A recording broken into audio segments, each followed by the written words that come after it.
We are back. Welcome to another PBJ Learning Prevention Cohort Live. We are here talking about all the things you need to know so that you can help your community be better prepared to learn about human trafficking. Today, we are going to be talking about the definition of human trafficking. We're going to start with the basics. We're going to talk about the TVPA. Then we're going to talk about a topic that's been coming up pretty frequently, which is basically people that are panicking about human trafficking, thinking that their children might be kidnapped or being groomed by somebody that just walks up to them. So let's get started. All right, I'm going to do some screen sharing, and what we're going to do is we are just going to start right off in our PREVENTucation Cohort Live page. So just so everybody knows, you can go on to pbjlearning.com, and you can get, once you have logged in, you will see underneath your name where you say, it says welcome Billy at PBJ Learning. Down here it says Prevention Cohort Live. If you click that, you will go to this page, and what this page does is it shows you all of the people that have been licensing the software from Radical Empathy and all of the help that we're going to make available to you. So we have on this page, it actually pulls up all of the most recent articles that are related to what's going on, and these are always going to change over time. So that kind of gives you an idea what's going on, and we are going to just jump right into Human Trafficking Essentials, and we're going to go to Chapter 1, the Chapter 1 video called What is Human Trafficking? I'm going to let this play out, and then we're going to talk about it.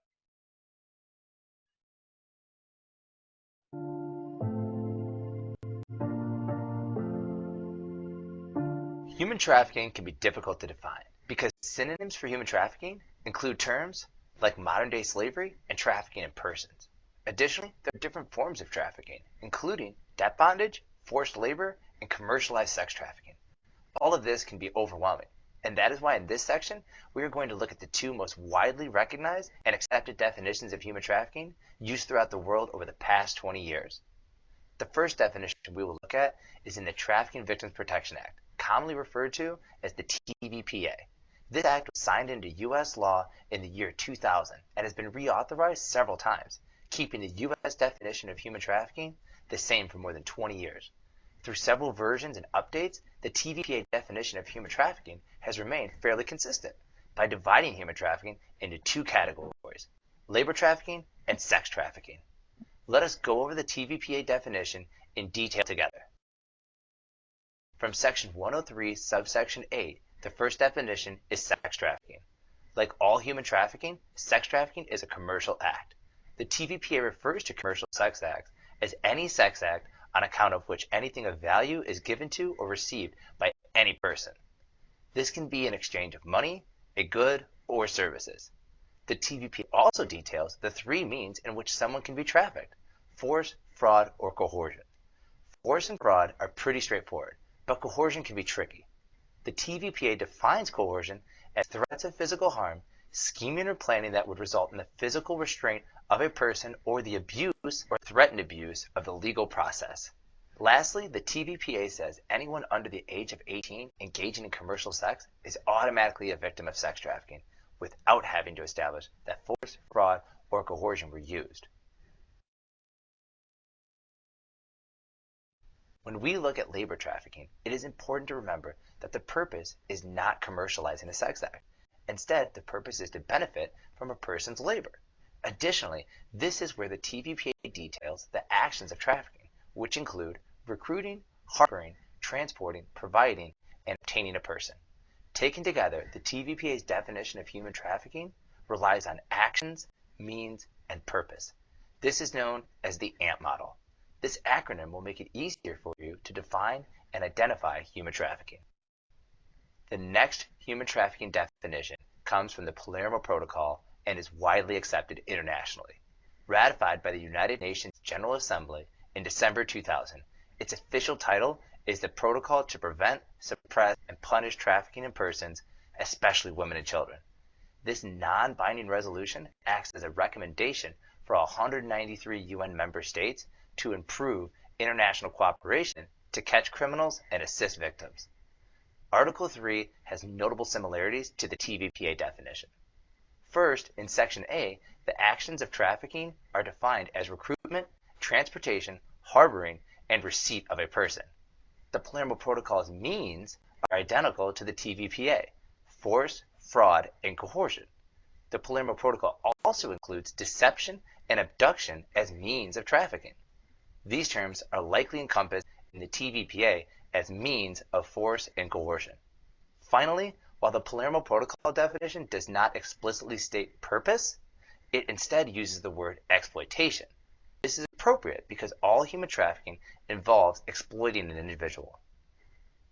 The forms of exploitation include servitude, the removal of organs, and commercial sex acts, which are defined as prostitution and forced labor. While Section A provides the bulk of the definition, Sections B and C are important as well, because Section B explicitly states that the victim being complicit in any acts before becoming trafficked are not considered a mitigating factor in being considered a victim.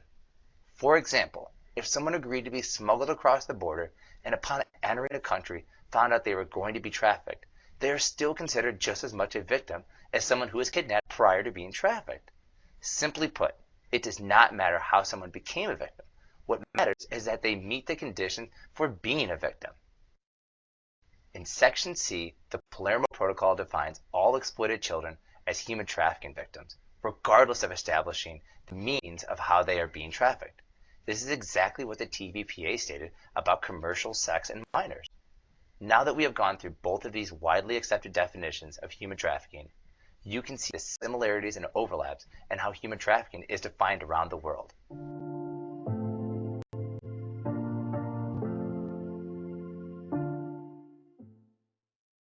Okay, so I want you to know that I have gone through this video so many times. I'm the person that edited it all together. And I want to let you know that I still think that this is confusing. I think there's probably more work to do to make this easier to understand. So I've tried many ways of thinking of how to explain this easier. So what we've kind of come to is that human trafficking is generally the act of compelling or coercing, which is basically making someone do labor, services, or commercial sex acts for you in exchange for money. So that's what this whole commercial thing is all about. So human trafficking is essentially the act of compelling or coercing a person's labor, services, or commercial sex acts. Let's see. So we talked a little bit about the AMP model inside of the video, and action, means, and purpose, AMP. Those words don't necessarily mean exactly what you would think they mean. So that's why we spend so much time talking about what the action is. So the TVPA calls an action harboring, transporting, providing, recruiting, and or obtaining a person. So basically, that's kind of like you have control over this person. You may know where they are, or you can make them show up to a certain place, but basically you're in control of them. So when it talks about means, the means of trafficking is what makes up how you get those people to do it. How are you making them do that work? And so sometimes I think about it is that you're being mean to them, right? So you're forcing them by making them do it. You're frauding them into doing it by tricking them and lying to them about what they're going to get out of it, or you're coercing them by basically threatening them in some way to do the work. So you're being mean to them. And then the purpose is always about commercial exploitation. If somebody is making a financial benefit from it, they're either saving money by not having to spend money on labor, or they're bringing money in because somebody is paying them to have sex. So the one thing to remember in America, the TVPA has an exception, which is that anybody under 18 is automatically a victim if anything is exchanged for a sex act. So the means is not important if somebody is under 18. That's kind of confusing, but what that shows you is that we need to think of minors a little bit differently when we think about human trafficking. So In the course, we actually go through a couple of other extra things to talk about to help you understand that labor trafficking is a thing. Most people generally think about sex trafficking when they think about human trafficking. So a couple of examples of labor trafficking are things like cleaning services. So a lot of door-to-door cleaners or large janitorial staffs. It's really difficult to know, are those people getting paid appropriately? You know, somebody is supposed to be checking on all of that stuff. So they, anyway, details are all here. Also at carnivals, do we know that those people that are working at those carnivals are actually getting paid? Do we know that they're not being tricked or they're in debt bondage? We don't know. So it's always possible that that could happen. Same thing in the fishing industry. I grew up on the coast, literally on the end of the docks where the shrimp boats were, and I know that there were people that would get sent out to go work in the fishing industry, and they weren't being paid, and they're being horrendously mistreated. Those are just people that I know. So labor trafficking is everywhere you look, and it is a shame, but that is the case. So another way to learn about a topic is to think about what that is not. So instead of so human trafficking is often confused with other crimes, such as smuggling or kidnapping, but it doesn't match the criteria of human trafficking. So when we look at these crimes, we can say, do these crimes meet the three criteria of the action, needs, and purpose model? So here we go. What is not human trafficking? So I just said that some things are confused with it. For instance, being a refugee is not human trafficking. Being an immigrant is not human trafficking. Illegally crossing a border is not human trafficking. Migrant labor, just because somebody is laboring as a migrant, that does not mean human trafficking. Human trafficking also does not have to include sex. That's another thing that we need to make sure that we say a lot of times so we get through to everybody. Labor trafficking is a really large part of this. It's very difficult to think about, but a lot of our products and our food and our clothing are all manufactured with some labor trafficking in it. Most of our cell phones, anything that's like a small, hard to find metal, in lithium, etc. It's really crazy. Look up this stuff in the Knowledge Vault. You can find a lot on cobalt mining. And cobalt mining is just brutal, and you have to use cobalt as a part of a rechargeable battery. So it's really important to understand that a lot of the stuff that we're doing is having a toll not just on the earth but on our people. So another thing to understand here is that over 50% of the people that are being human trafficked in America are individuals who have some sort of legal documentation or are an American citizen or are here through some other legal situation. So what that means is over 50% of the people that are human trafficked are legally here in the country. They are here legally. This is the most recent source that we were able to find that information from. Sources change constantly, so that's the info that we have.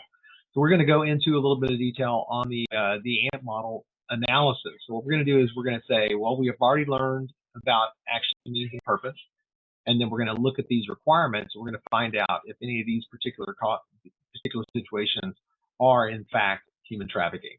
So again, got to have action, means, and purpose. You have to have all three, and without all three, an action is not human trafficking. Again, there is the exception for being under 18 years old.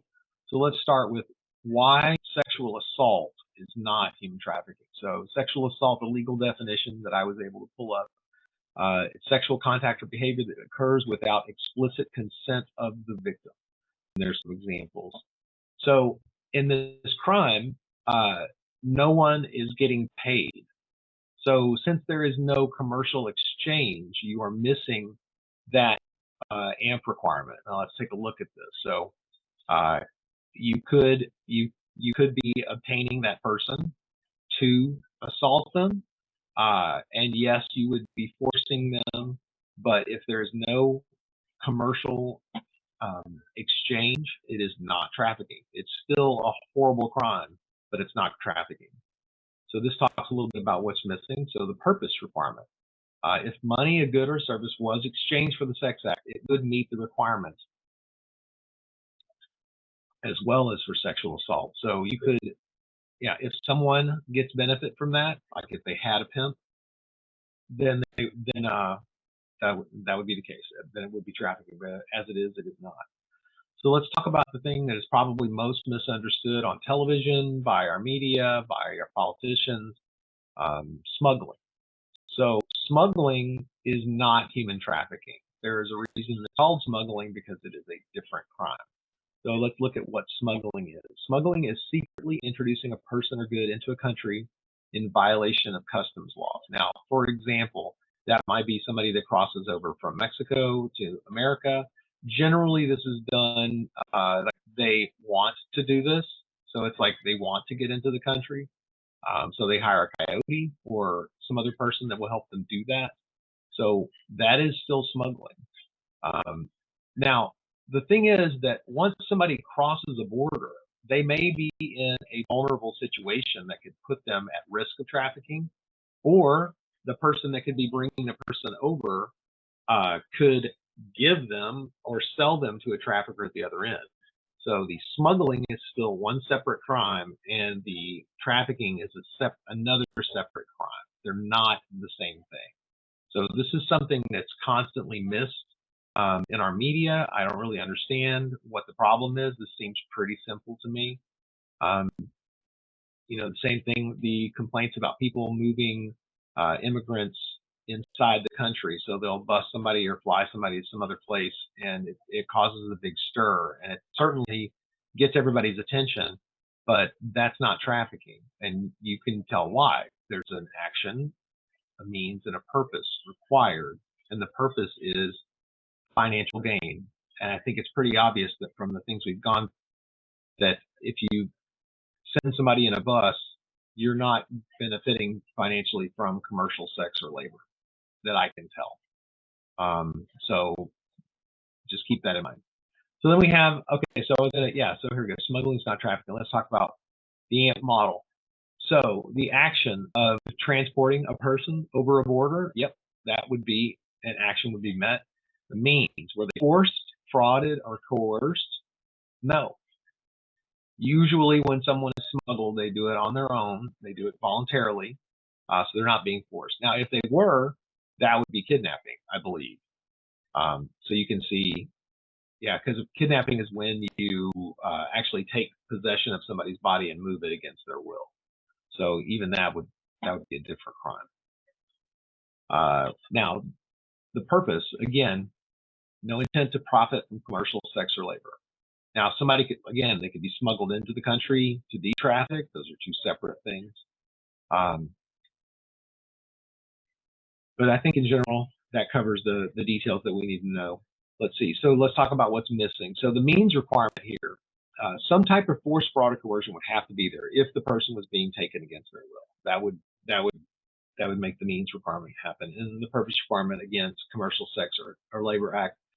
For instance, if they were taken to a farm and were not paid what they were promised, that would be a valid purpose. So if you were smuggled into a country and a farm had promised you a job, it's going to be, for a certain amount of money, you get there and they don't pay you what you're promised, then that would be a purpose, which could make it trafficking. Why kidnapping is not human trafficking? So the legal definition: seizing and detaining or carrying away of someone by unlawful force or fraud, often with the demand for ransom. And essentially that could be even pointing a gun at somebody, telling them to walk into the back room at a convenience store. That can be kidnapping. So it's basically moving the body against its will. So here we go. So the action is there: transporting or harboring a person. Yep. Means: force, fraud, or coercion. Yep, that's doing it against the law, right, or against their will. But if there's no commercial benefit from sex or labor, it doesn't count as trafficking. So here we go. The purpose requirement needs to be fulfilled if someone commercially benefited from any labor or sex with the victim once they've been kidnapped. So the last one that we cover here is stalking. I've been asked if stalking was human trafficking. So what is stalking?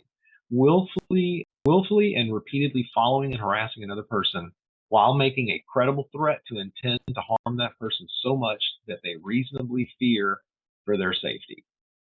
And that is definitely scary and definitely illegal, but it is not human trafficking. So you don't recruit somebody, transfer, harbor, or obtain them. There is no force, fraud, or coercion, and no intent to profit. So all three requirements are missing. and that's what stalking is. So like I said, I just wanted to go over the basics of human trafficking. The AMP, action, means, and purpose model, is what we use to remember this as a mnemonic. And yeah, I think that covers all the basics that I wanted to about the definition stuff. Thanks for participating in that. All right, so the next thing I want to talk about is what I've been noticing over the last few years on social media. There really seems to be a lot of panic about human trafficking, specifically whether somebody has a black zip tie tied onto their car, or if there's something underneath their windshield wipers. All kinds of social media posts like that are blowing up as if that stuff is real. Now, it is entirely possible that these things are happening on a very, very, very small basis. The thing is that that is not what is normally happening. And I have Dave has actually done a whole bunch of videos on his TikTok channel that I'll put a link down below so you can get a look at them. But the idea is that for some reason it is just triggering people to have very, very big reactions, and I think they're panicking about this because they don't really know what trafficking is. So I would like to plead to the universe that we find a way to educate people about the basics of human trafficking so they can understand that there are those three requirements: the action, means, and purpose that's there before something is human trafficking. We're really looking to help people understand that this is something that while it does happen that people are kidnapped, what is generally happening is that the people that are being trafficked, they know they're traffickers, they've gotten to know them, they get taken advantage of, they get tricked psychologically, they get coerced into doing this stuff. And this is not like you're running down the road having to escape someone that's going to try to kidnap you. This is a long process where people season their victims, they get to know their victims, and then they learn all of their vulnerabilities, and then they turn their vulnerabilities against them. There's a lot of psychological aspects to this that are incredibly difficult to recognize when they're happening to you, even to the point where many victims don't even realize that they're a victim of human trafficking. About a month ago, I got a reporter had written me and asked if I would help her with an interview. So she asked me a bunch of questions about these social media posts, and I'd like to go over them with you. So let's see if we can find the. There it is. Share screen. Thank you. All right, so I want to talk about this. I did a post on the Knowledge Vault called "Social Media Human Trafficking Panic Posts," and that tends to be. Let's see.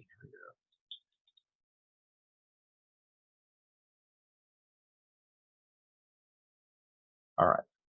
So this is kind of my thought. Is like I've been seeing these things constantly, like some sort of bizarre situation that could lead to human trafficking. Somebody had put a napkin underneath somebody's windshield wiper, or they had tied a black zip tie to somebody's antenna, and they started panicking, thinking that somebody was going to be, searching for them or whatever. And yes, it's true that could happen, but it is not a nationwide panic where you have to go out and freak out about this stuff. We have a lot of work to do so that we're actually paying attention to our children. We have a lot of work that we're going to do to make sure that we're paying attention to the people that we work with and our friends and family. We need to be looking inward to try to solve this question or try to solve this issue as a group. So I am going to just read some of this. So I apologize for that, but I'm going to do it so it's all like on the record. So in your experience, are these types of social media posts about sex trafficking scares based on real and legitimate experiences people have with sex traffickers? And so the answer is yes. I mean, they are based on some fears and things that are straight up legitimate. But I really do believe that the topic itself is so misunderstood that it's very easy for people to get scared. And so our job is to really try to direct them towards resources that will help them understand their world a little bit better, which is why I feel so strongly that our course, Human Trafficking Essentials, is the thing that everybody needs to have as basic first aid as a human being. So I talk in here about the actual definition, and the reason is I want people to understand that human trafficking is exploiting someone for profit. It is not about a black zip tie. To respond specifically to this question, these things really do happen, but most of all, or mostly, this is the rarity. So she says, are these real things or not? So question number 2, if not, can you explain how sex trafficking usually works? Can you go a little bit into how kids are often most targeted? So I went out, and I didn't want to be the person saying that I'm the expert here. I went and pulled some information from the 318 project. So she says there's a lot of misconceptions that it's kidnapping, like I was saying. But to be honest, that kind of trafficking is very rare here in North Dakota and in most states. Actually, what we see the most of right now is something we call familial trafficking, where it's the family member that is the trafficker. And I have a link in here that goes actually to the thing. I'm gonna click it right now. We're gonna see. Let's see what you put in there. Yeah, here we go. My apology. Okay, so yeah, so you can follow this link.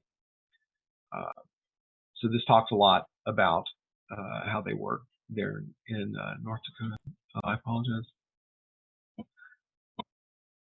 So this is what she's trying to get across. I mean, I can't even tell you. Okay, so this is really harsh.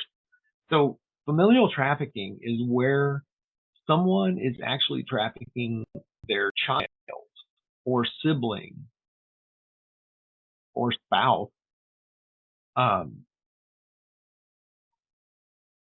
I still have a hard time believing it, but I mean, not that I can't believe it. It seems so unbelievable. I've had the opportunity to speak to many people that have been in the situation. I've looked at the statistics, and it's a serious concern. So I really believe that your level of concern about your own risk, you can't just live on anxiety. You just can't. You have to say what is the most likely thing that is going to happen, and I think you need to adjust your concerns accordingly.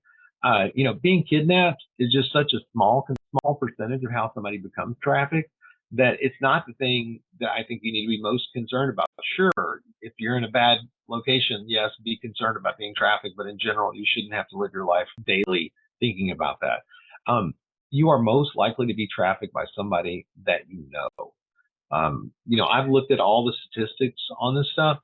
I mean, they're just mind blowing. It's over 50% of people know they're traffickers.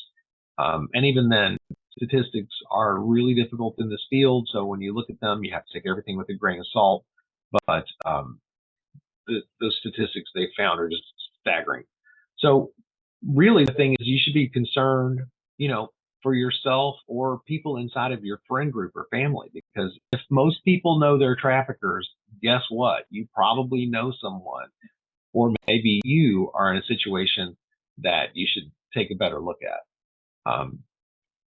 And so the problem, what I've identified in the last 7 years is that basically if people were just aware of their own vulnerabilities, the things that could put them at risk, they would be a lot better off kind of as a situational awareness to kind of take their own temperature and know I'm under this much stress, or this is what's happening to me, or I don't have any money and I have to be cautious of the people that are offering to help me because I want to make sure that they don't take advantage of me. And you can't do that if you don't acknowledge that you have problems. So I got to tell you that I think about the pop culture aspect of human trafficking, and anytime you hear a song that has uh, pimping and hoeing and uh, things of that nature, your pop culture is being invaded, and people are normalizing human trafficking and discussing it. I mean, it is happening. You've got movies, uh, songs, TV shows called Pimp My Ride. I mean, like, it's really gotten out of control. Not to mention the fact that you have pornography that you can have access to on any cell phone ever. It's it's it's out of control what's going on in our culture. So what I'm really looking at trying to get people to understand is like that in the reality of human trafficking, what is happening is these people that are being raped against their will, 20 to 30 times a day, 7 days a week. It's outrageous.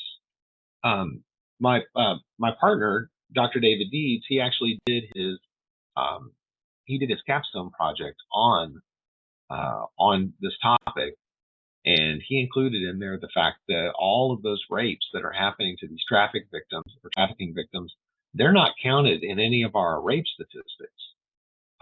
And that is a lot of rapes that are happening, and a lot of people that think it's fine to do that, and it's happening in front of us. And if we don't have those statistics, um, that's not good. So how do those get added in there so we actually have a more realistic look at how many people are raping each other in our culture? Okay, so I really I think about the fact that this is just constantly normalized on television and movies, and it concerns me. I don't want to be a prude or anything, but when this is something that people don't even think about anymore, I mean, we are really normalizing the hemp culture and human trafficking culture. So when you're thinking about somebody becoming a victim, there is a process that really begins, and it really starts off with a predator looking at a potential victim and doing an assessment of just how vulnerable they are, so they know how much what they're gonna be getting into when they own this person. So what they do is they do an assessment, they find out what's going on, and then they can promise you all of those things that you don't have, and you're so eager for them, you'll buy into it. And then they turn the tables and twist it on you, and then they have you. So the thing is that it's way easier to control somebody like that if you have all those unmet needs. And the easier somebody is to control, the more money they're going to make that trafficker, and it's less trouble to manage them. And even then, when they become significantly brainwashed to believe that the trafficker loves them and that they're their family, etc., they don't want to testify against that trafficker in court. I mean, the psychological manipulation that's happening here is so complicated and convoluted that it could take forever to describe it. Concepts like grooming and trauma bonding. I mean, it's extensive. I mean, you have everything from, Stockholm syndrome to just cults, to the point where it's really hard to deprogram somebody from this stuff. But what they do is these professional predators are creating incredibly strong psychological bonds where they have total control of what happens to the victim, and the victims just won't even complain.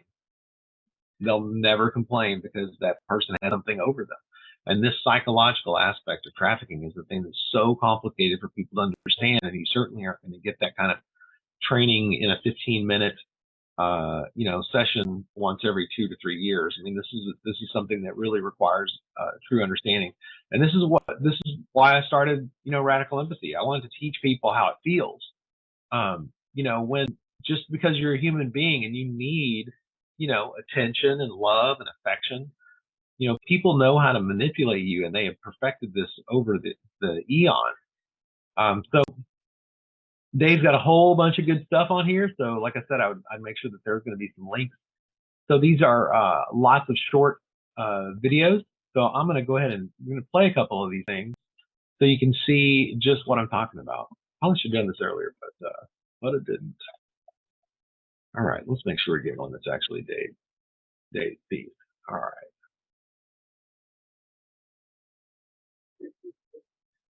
Okay. I thought I had a TikTok easy. Hold on just a second. Sorry about that. Ding, ding, ding, ding, ding, ding, ding. All right.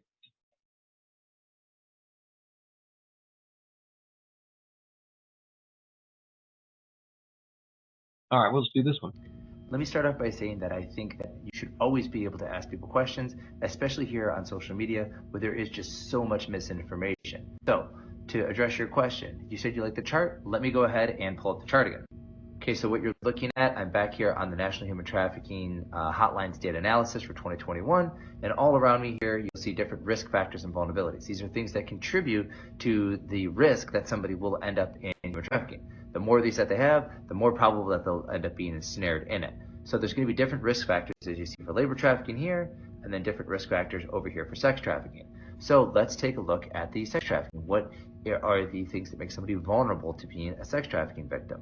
Well, first off, there's going to be, if they have recently migrated, that will be a risk factor for them. If they are experiencing homelessness, if they are somebody who abuses substances, those are all going to be things, again, that doesn't guarantee that they'll be trafficked, but those are things that raises their standards. And as far as I know, there's nothing about Target, people shopping at Target, that says that they have these certain vulnerabilities to them. And as I mentioned in the last video, if we look over here and we're looking at where it is that the recruiters or traffickers are recruiting, we can see that a major area is right here.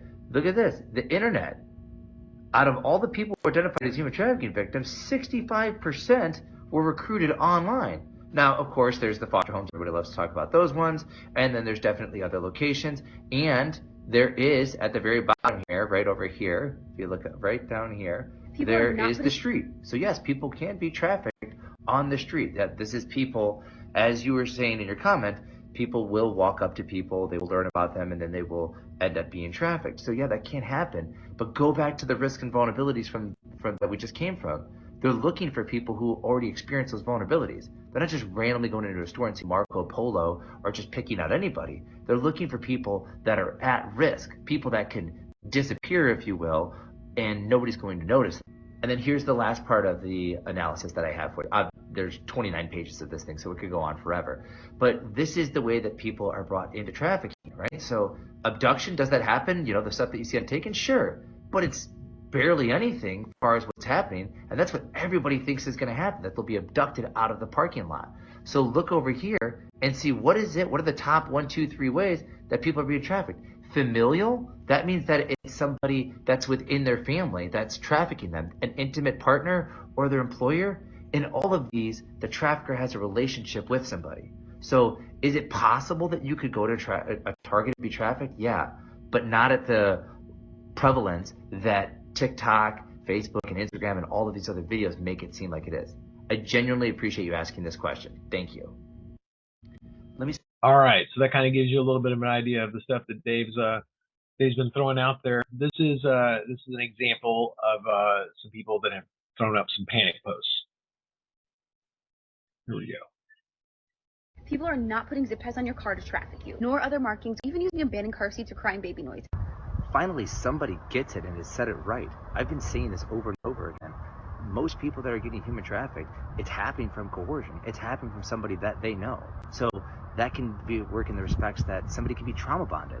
And that makes it where they believe that they're doing things that's in their own best interest, but it's because they've been so manipulated by the trafficker that they're working against their own self-interest. So trauma bonded individuals will want to leave the situation, but also at the same time think that they need their trafficker just so that they can survive. Labor trafficking victims will be coerced because they will not be able to have control over their documents, or they will have something back at home that somebody's relying on them, that they have given up the deed of their land just so they could come to this country. So there's a lot more complex than what the media makes it sound like. At least this girl gets it. And now you know what human trafficking looks like too. And if you want more facts on human trafficking, give me a follow. All right, one more.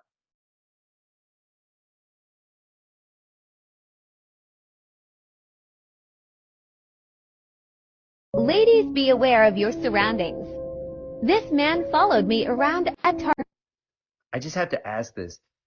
Does anybody honestly believe, I mean, honestly in your heart believe that the way that something like human trafficking, which is a $150 billion crime industry, like, do you really believe that it works by having somebody go into a Target and randomly shout out Marco while waiting for somebody to say Polo and then deciding that that's the person that you're going to traffic?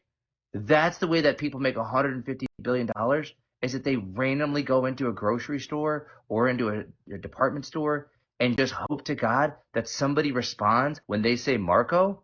They don't select somebody who's weak. They don't select somebody who's vulnerable or isolated, or maybe that the law has slanted against so that way they take advantage of them. Is this what we really believe? If so, we're never going to stop human trafficking. All right, so you can tell Dave and I have gotten a little bit frustrated about this kind of thing, because the thing is that the answers are out there, and we're doing everything we can to share them and make it happen.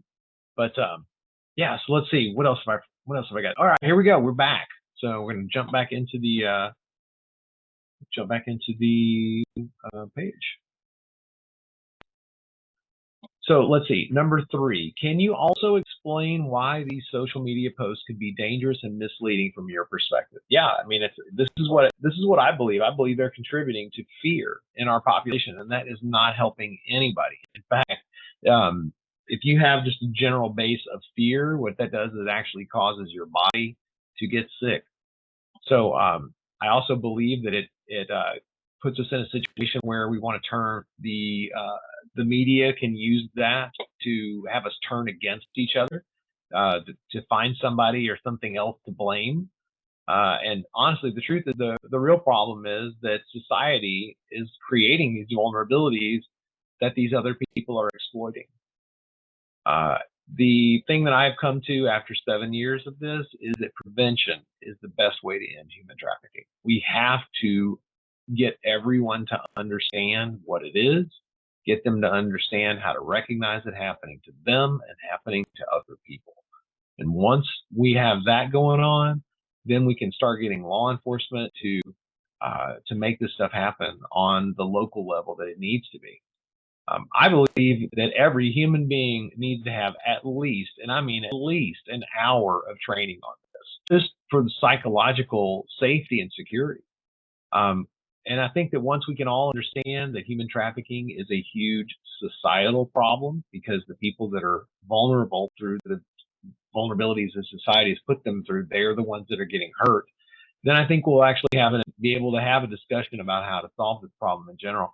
I mean, this is going to take a lot of work, lots of work, but we've created this tool that works online, and anybody can take it right now. Every person on the planet could be taking this course immediately, and we're here to try to make that happen. Number 4, can you talk a little bit about how sex traffickers may use social media to get in contact with victims? So when we think about vulnerabilities and the fact that people are human beings and they have a need for love and affection, what happens is that these professional predators are out there, and they understand that, and so they use this method called grooming, and they recruit people through this grooming process. I mean, these people are professionals. They have total skills. They know exactly what they're doing, and they have lots of time, because they are going to be making a lot of money off of these victims, lots of money. So they are very careful about who they choose. So it starts off with an interview process where they try to figure out how easy it's going to be to manipulate you. Anything from, like, if you used drugs early or had early sex, or you had a series of adult or adverse childhood experiences or ACEs, all of those kind of things, those are vulnerabilities that can be used against you. Now, here's the thing that's crazy. When you think about social media, like if it's the predator that's going after the victim, what's happening is these children and adults and people that don't understand what's happening is they are broadcasting their vulnerabilities on social media. That's what they're doing. They're posting, I'm not going to be at home, or I'm having problems with my family, or here's a picture, of me drunk and I'm, underage. mean, there's a number of things that these people, that children and people that don't realize they're doing it, they're basically telling the world, hey, I am a potential victim, come get me. So these traffickers are out there. They're playing games. They've got social media accounts. They're sitting in chat rooms, and they are literally looking for the easiest prey. Whoever has the most problems that they believe they can take advantage of quickest, that's what they're going to do. I mean, these people are literally sitting around with 3x5 note cards, taking notes about what your kids say, when your parents are going to be home, what school you went to, what your relationship is with your family, how you're feeling, what city you're in. I mean, it's really crazy. And they have tons of time. They have patience. And honestly, sometimes they do this for years. It's unbelievable. I have heard lots of stories. And there's tons of stories on the Knowledge Vault. Just look them up. What happens is they can start promising gifts, talk about sex, ask you to send a nude, in any type of way that somebody gets one over on you. They will use that to take advantage of you. And I want you to think about, when you're thinking about social media, what you're really talking about is these are people that are literally in your kid's pocket. I mean, if your kid has a cell phone and they use Facebook or anything, or any type of social media, if they're broadcasting, every predator in the world that's on that platform that has access to it, they can see what's going on. So these predators are in your kid's pocket, and they will be contacting children 24 hours a day. And these kids and you might be feeding them that information. I mean, you might be doing what's called sharing thing, and there's articles on that on the Knowledge Vault, which is basically you're telling everybody everything about your child, and potentially putting your child at risk. So social media is a very dangerous thing. And so really, at least what we could do is start at getting people to understand that and quit broadcasting to the world. Does everybody really need to know that you're going on a 3-day vacation and your house is going to be empty? Do you really know everyone that's on your social media? And do you know the people that they know? How do you know that that's safe information to provide to people? Number 5. What are some of the red flags and warning signs of traffickers that both parents and kids should look out for? All right. So one of the things that is it's exciting to feel like there's a list that you can look out for, because it sounds like, oh, I'm going to know how to do this. But what we really want people to understand is that we want you to be thinking about it from a vulnerability standpoint. What is it that might make someone vulnerable? Not necessarily a specific list of things, A, B, C, or D, but it's like, could someone take advantage of this person? And then that's what you need to check and make sure that they're actually okay. So let's take a look at what we got here. So I pulled this off of the site from Delivered Fund. Individuals who are most vulnerable tend to share the following personal factors. There's a huge list here. History of previous violence, a minority, somebody that might be targeted because of their sexual or gender identity, struggle of substance abuse disorders, displacement for a home. And the displacement is an interesting word, because when I had started learning more about refugees, there's kind of the concept of whether you are, if you've been displaced. And displacement doesn't mean necessarily that you have been removed from your country. It means that you've been removed from your community and your support system. So, I mean, if you're displaced in a city, even 20 miles, and you don't have your standard community and the people that you work with or the people that you know, if you don't have access to that stuff, that is also a huge vulnerability. So this displacement is massive. And then when you think about disasters, war, poverty, migration, et cetera, I mean, like just staggers the mind. So just really, thinking about how these vulnerabilities, can affect you, it can put you in a mindset where you're not thinking about that list. You're thinking about, how are those people doing? What is going on in their mindset? What is going on with them emotionally? So if you think about that, it's a different way. So while the, let's see, there are also factors that are telling of a scenario as a whole. So it's not an exhaustive list, but it sheds some light that you may be witnessing a human trafficking situation. So for example, if a person doesn't have control over their ID, passport, or personal money, that's always a big alarm bell. If somebody is deferring to someone else, so that they're like, can I go to the bathroom? Can I this? If they have to ask for everything, then that's a sign that someone is controlling them. And when they say branding marks, I originally thought that meant literally branding, like you would see, a brand. But a brand just means just like Coca-Cola is a brand, or Pepsi is a brand. I mean, it can be branding, obviously, but branding basically saying that I own this person in one way, shape, or form. So then the last one's if they're exhibiting strong signs of dependency issues. That is a technique that people use as traffickers to keep people compliant, is to get them addicted to drugs. And again, that's not something that happens all the time, but it does happen. So there's a link to it. Why do you think these scary social media posts are so common right now? I feel like I've never seen as many as I do now. I feel the same way. So I have a belief that the public are under so much stress that they are looking to find ways to join a group. And so there's this concept called mass formation, and it shows that if you have a population that's in a generalized sense or feeling of anxiety or fear, especially if it's an invisible enemy, which could be a virus or human trafficking or kidnapping, those kind of things, when people have a generalized sense of fear, they're more willing to go and run to a specific answer. And so when they feel that when they feel like this is something they can do something about, that anxiety, it actually makes them feel better. This is what this mass formation says, that basically this behavior will relieve their personal emotional discomfort. So by joining the group and being scared about this stuff, it actually makes them feel better because they feel like they're doing something.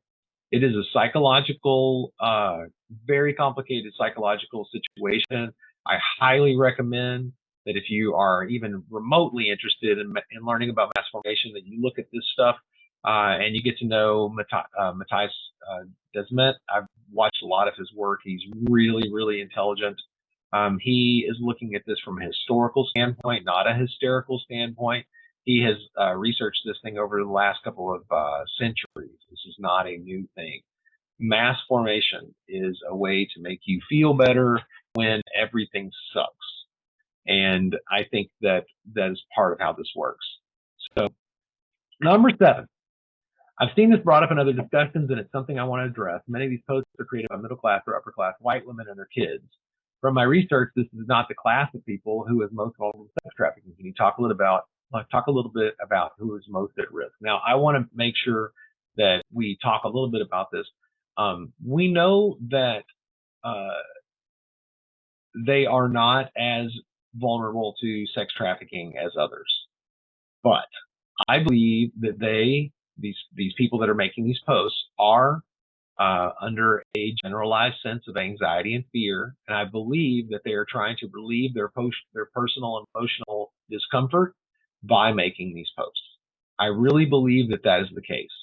So psychologically, that is my take and my assertion, based on my experience and my research. So I'm not so much worried about trying to point all that out, that's why it's happening, but we are going to talk about we are going to talk about who's at risk. So yes, human trafficking is a worldwide problem. It is happening everywhere, and it happens at every economic level. Nobody is safe from this, whether it is sex trafficking or labor trafficking. It's all about money and power. That is it. And it doesn't matter where you are in your zip code, doesn't matter where you are financially. Thing is that wherever you are, there's going to be some certain percentage of people that are going to try to take advantage of you. And the people that are the most at risk are basically whoever has the most vulnerabilities. It cannot be any easier than that. It is super simple and scary, and it requires vigilance. So I know we talked about the vulnerability stuff above this thing, but this is the thing that's really important to understand. So different groups in America are trafficked at different rates. They're abused at different rates, etc. People that are in the sex trade are disproportionately women of color. The numbers are all here. It's depressing, but we have to look at this stuff with our eyes wide open. Native Americans and blacks are being trafficked at disproportionate rates, which means basically that they are human trafficking victims at a higher rate than other groups. Stats are here. I mean, like seriously, indigenous people make up 1.1% of the U.S. population, yet they account for 25% of human trafficking victims. What does that tell you? What are we doing? We have to do better. That's what I'm counting on you guys for. All right. So I appreciate y'all spending time with us today. Hope this was useful. Maybe we'll snip it up and use it in different clips. But again, I want to thank you all for being here. And I want to draw our attention as we close on Human Trafficking Essentials. This is our PBJ Learning online course. It is available for free. This course is delivered, it's the same exact course, but it's delivered in 3 different ways. The first way is name your price. You can pay whatever you want to pay for it. You will get a completion mail that tells you what your score was. If you need a certificate, you can purchase the mastery certificate here, and it will also give you a certificate that you can frame, and that actually has a cost associated with it. And then if you need to get university credit, that has another cost associated with it, but it's a credit that comes from Belhaven University, and you can get it through there. So underneath here on our site, we actually have the first chapter. We went through this tonight, actually. So we talk about the definition of human trafficking on here, so you get a better idea.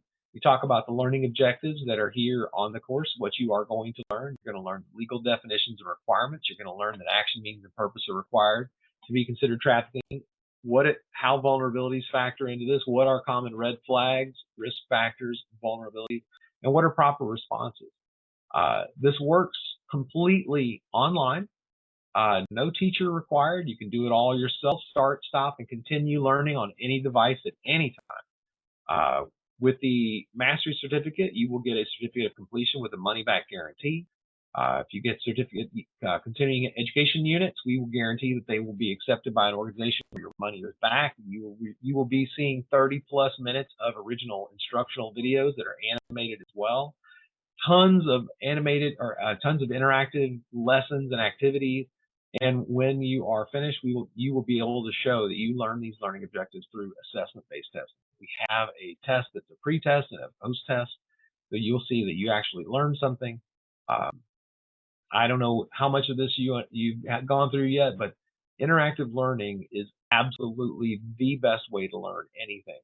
So we make sure that our course is the most interactive human trafficking awareness and prevention course on the internet. I've taken hundreds of courses, and this is the one that lets you practice with your material more than anything else. Carnegie Mellon did a big study on this stuff.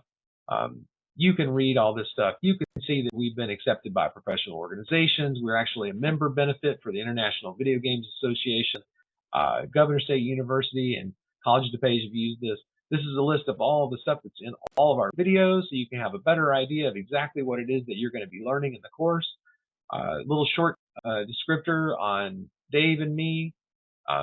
Few testimonials down here at the bottom. I'm actually very proud of everything that we've done. I'm very proud of these testimonials. I feel like we've earned them. So I do want to go over what Dr. Combs has to say, because she's really, she's a nurse educator, and she has been concerned about human trafficking for quite some time. She's written some pieces on it and did a bunch of research, and I apologize. Her paper on human trafficking, empowering healthcare providers and community partners as advocates for victims is absolutely fantastic. I have it linked in here so you can take a look at it. But basically what she says is this is a treasure. It's a course with evidence, a strategic and methodical implementation of diverse teaching strategies to reach every learner with or without prior human trafficking knowledge. What does that mean? Well, what it means is that when you are going through the course, you receive the learning objectives from multiple directions. You'll get it in a story, you'll get it in a video, you'll get it in an interactive lesson, and you'll get it in writing. We'll read it to you, we'll talk to you about it, so we have our core basic objectives that we make sure that you get every which way. And when you're taking the interactive sections, if you don't understand a topic, it doesn't just say, here's the answer. It actually shows you where to go back in the course so you can dig and actually learn more about that topic. So we spend a lot of time just on the process of how our course works, unlike anything else that's out there. So she said, as I clicked on play, my mindset shifted to predetermined assumptions of what a human trafficking training would look like. Regardless, I was most excited about the opportunity to complete the training from the comfort of my home. To my surprise, I discovered a treasure, a course with evidence of strategic and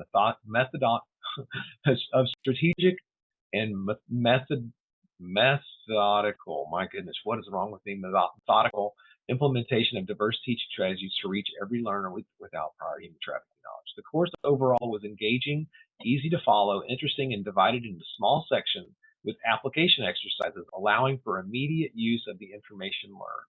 So that's something that's really important to us, is that we give you a new complicated topic, a new complicated idea, and we want you to immediately engage with that topic to really feel like you understand it, because we know what the next section of the course is going to be. You need to fully understand that topic.